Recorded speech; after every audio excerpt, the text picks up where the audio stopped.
Welcome everybody, it's Tellum, and in this video we are going to be breaking down the ending cutscene to Revelations, and we're pretty much just going to be pointing out things that you may not have noticed actually. So this is some really interesting stuff. After breaking it down, I kind of can see little things. Of course, I'm not a big fan of this ending cutscene. I'll have a separate video for my opinion, exactly what I think about it as a whole in a separate video, probably tomorrow or something like that. But this video is going to be breaking out any really storyline things or just pretty much explaining it. That's all we're going to be doing inside this video. So if you guys have not watched a clean cut version of the cutscene, I'll have a link to my video that has a full thing in the description if you guys want to check that out. But so what I'm going to do, I'm going to actually play a part. I'll stop right there, talk about it, explain everything there, then so on. It'll continue like that just for the rest of the video. So let's get right into this without further delay.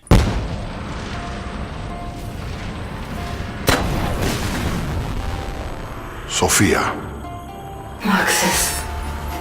You know what we must do, my dear. Yes, my love. We will do it together. As one we are. Now and forever.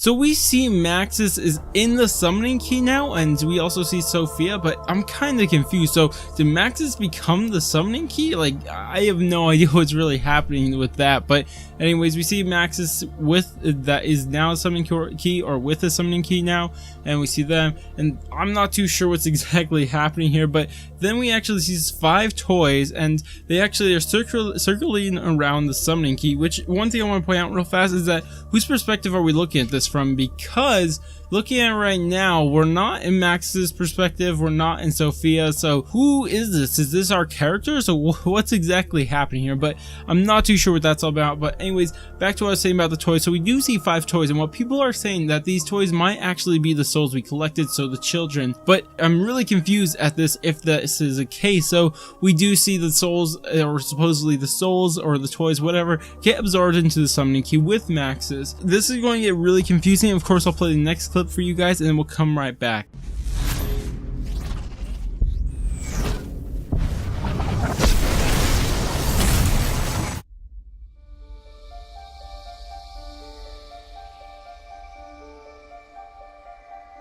So then we see Maxis and Sophia both fly into the Apothecan sun, that blue sun, and it seems like the Apothecan sun kind of collapsed, and all the Apothecans too, actually, just everything that was there just kind of collapsed in on them, and I'm not too sure what that means.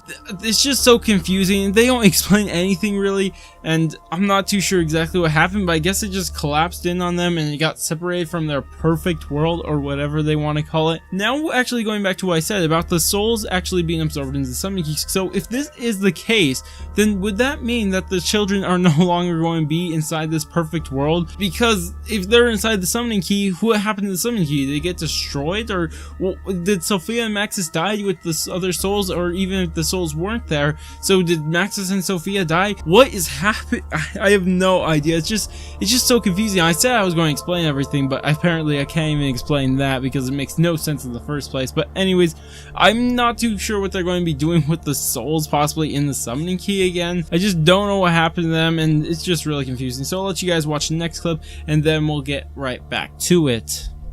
With the evil vanquished, I can start making it all nice again. No undead, no apothecans, no shadow man. All of it gone. Forever. But here's the funny thing. You snowflakes shouldn't even still be here. You should be fading out of existence by now. So at the start of this, we actually just hear Monty talking about how he can make everything good again without zombies, Shadow Man, the Apothecary, whatever he wants to say. And then he calls our characters snowflakes, which I found very, very interesting because he's actually called us snowflakes before, or in a sense. And this is actually a wisp, I believe, or no, it's just a round quote or something like that. I don't know, it might be a wisp or something. It's probably a wisp actually, from Garad Krovi, and it's his quote, and I'll play half of it for you guys because it is a long one and the second half really isn't important. But I'll play it for you guys and we'll come right back. You know how people say that every snowflake is unique? That every single one is an individual, a one-of-a-kind, irrefutable evidence of the miracles of Mother Nature? Well, it's not true. Snowflakes aren't all that unique. There are really only about 12 different designs. The point I'm making is that you lot are hardly one-of-a-kind snowflakes. You were fragmented across a multitude of different realities, but each and every one is basically the same. You are all you. But still, even after hearing all that, I don't know what he's saying. So by calling us snowflakes, he's really just calling us no different from the other versions of ourselves. So I'm not too sure what he means by it, but I just want to show you guys that's the only other time we've ever heard somebody calling somebody a snowflake. That's just so weird. So I guess he's just calling us ununique, I guess. Like, that's what he's going for, or something like that. I have no idea. I don't know why he randomly said that, but anyways, he actually says we should be fading out of existence right now, but we actually see on Richtofen and on Dempsey that we actually use one of the 2 blood vials, and it actually saved our characters from actually fading out of existence. And I'm not too sure because we only used 1, so I'm not too sure why there's 2 then. So if we only needed 1, why the characters need to get 2? Like, what? Why? I don't get this really. This video is titled explanation, but then again, I'm not explaining anything. But anyways, we don't know why the blood can save us in the first place. Like, all our other explanations are fine because we have the summoning key. Oh, that makes sense because it's the most powerful artifact in all the universe. 115, it distorts reality and all that good stuff. It's a perfect explanation. But the blood makes 0 sense. Like, just because there's blood, you cannot fade out of existence. What?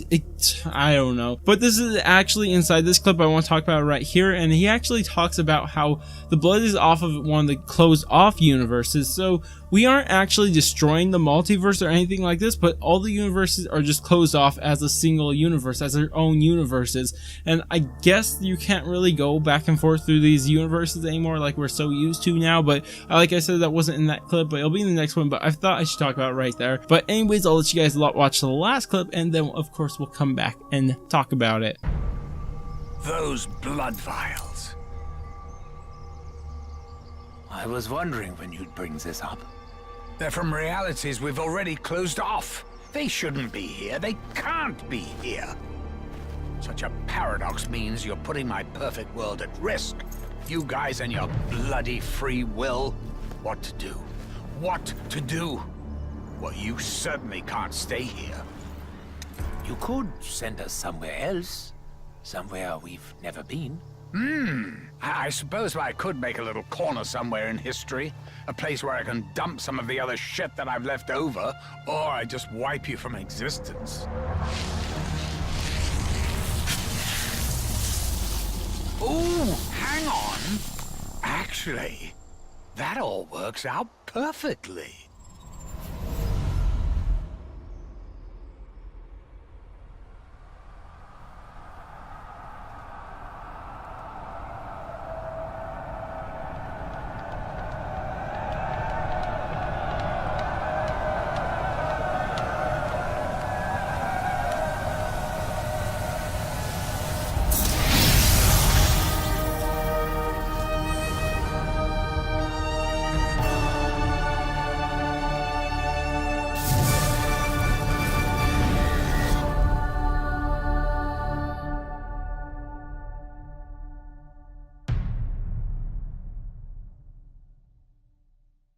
So right as I started for you guys, it's probably one of the funniest things I've heard from Richtofen in a while. No, he actually has a lot of funny things, but this one was just so funny. It's all like the blood vial, and Richtofen goes and says, I was wondering when you go and bring that up. It's like, oh, dang. I just thought it was so hilarious. I don't know why, but it's pretty funny. But anyways, but one thing, I'm not too sure if this is important or not, but I found this very interesting, and I'll show you why I think it's even more interesting in a second. But when Monty's actually talking about the blood vials, we actually see Richtofen and Dempsey actually look at each other when he starts talking about the blood. So this doesn't seem like a big thing right now, but of course I'll come back to it in a second. But anyways, but then he actually talks about the blood, having the blood inside this world, or his perfect world. It's this like weird paradox of how it can exist inside this world, because the thing is that they shouldn't exist inside this world. The blood shouldn't exist inside this world because it doesn't have anything to do with the other closed off universes, which would be Mob of the Dead's universe, if I haven't made that clear. So he just talks talks about how it's a stupid paradox and it can really endanger his perfect world. He keeps calling it his perfect world. I don't think it's that perfect, but anyways, then Monty starts rambling about free will and what to do and how they can't stay here. Not too sure why he just acts so weird, but anyways, but this is why I think that other one was very interesting when Richthofen and Dempsey looked at each other, because right here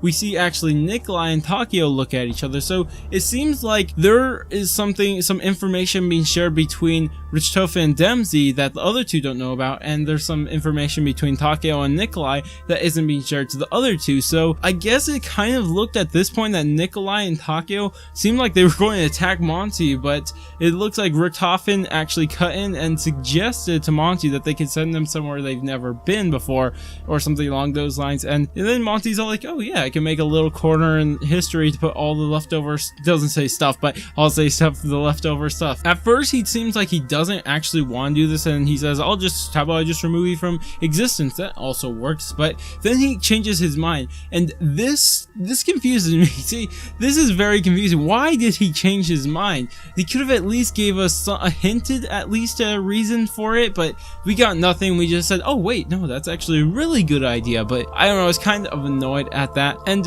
one thing I want to point out real fast, he actually says a corner in history. So just think about this. This is actually talking about the history of that world. So this happened in the past of that world. So if you think about it, this must mean that the Origins world and this perfect world are the same world, because that's the world Primis existed in, because Primis existed all the way back in the ancient time, in the ancients, I guess. It was like the medieval days, so it was a pretty long time ago, and it seems like Primis has only existed inside this specific world because he just sent them into the past, or his history, just to be with a whole bunch of trash and stuff, I guess. That's what he's going for, but I'm not too sure how this is going to work, so I don't know how our characters would be in the past and if they're just going to die there. A really cool idea is that we're actually going to follow Primis's story, which would be really cool. I'd like to see that, but probably not as a main story. Maybe we can actually, inside the next zombies game,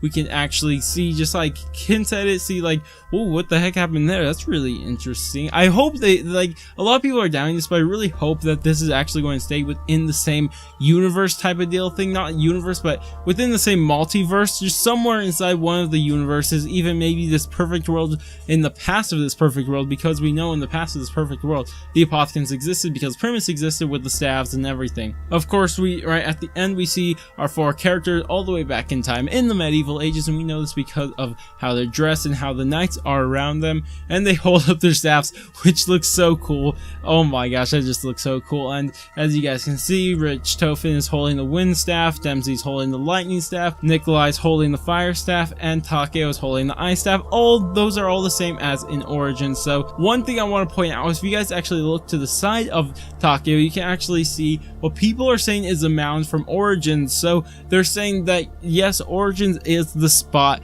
of the Great War. So that's pretty cool. I like to see that. I totally agree with him. It looks like Origins mound to me. But one thing I want to point out, so it kind of tries to trick you right here. So we see our characters lifting up the staffs and everything, and it has how it looks in this anime view, then the image of Primis goes over it. But I haven't seen anybody point this out, but if you look at the people right here, there are a bunch of knights. So if you look at the Primis image, you can see the same, they're standing on top of this mount, or not mount, or the hill, and they're shining over with their light and everything. Is up. I'm sorry for talking about this too, but the thing is if you look at the people, they're like, these are knights, and then inside the Primis image, these aren't knights. These are not knights. They're from, I believe that the dress style is like from the Middle Eastern days, like a long time ago though. I'm pretty sure that's where it's from. Not Middle Eastern days, but the Middle East, and from the far past. I just find that so weird, and I thought it was worth pointing out. But go ahead and tell me what you guys think about this. If I did miss anything, go ahead and tell me down in the comments. If I didn't expand on something enough, also tell me about that down in the comments. Or if I made a mistake too, that's also another thing to tell me down in the comments. But if you guys did enjoy this video and you learned something new, go ahead and thumbs up. If you guys want to stay tuned for more storyline stuff just like this, and maybe a potential super Easter egg that could be coming up inside Revelations, go ahead and subscribe for any of that. But I'm going to go, and I will catch you guys on my next video.